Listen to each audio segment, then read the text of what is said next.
young men and women who I share the same culture with to convince them to come to UK to waste money. It doesn't make any sense to me. It doesn't. The only thing here that I want to do is to make sure that I tell you exactly as it is, so that when you come over there, you will get it right. Second, I've got no other interest. Okay?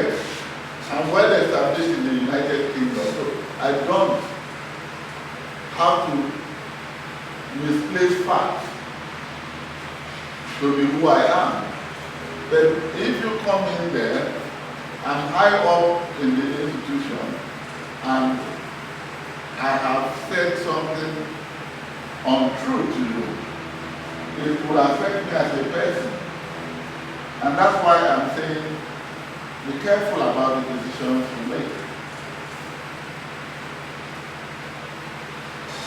Yeah.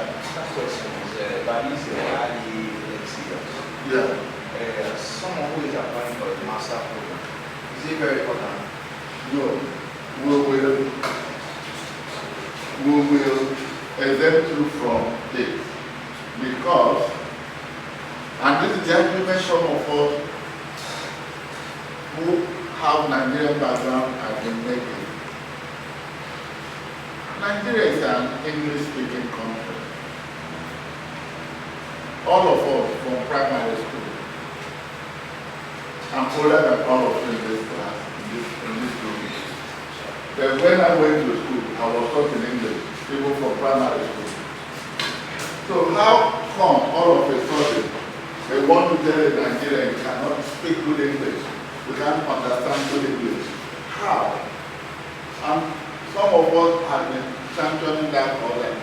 Nigerians shouldn't be made to do an English language test. Our secondary school, at least, we're all taught in English.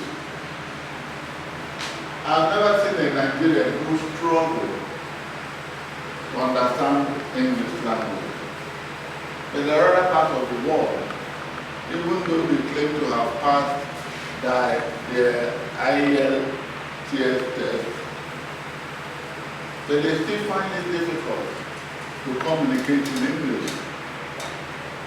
In Nigeria, you can always communicate in English. Okay? So we're not going to subject anybody who is offered admission to do that English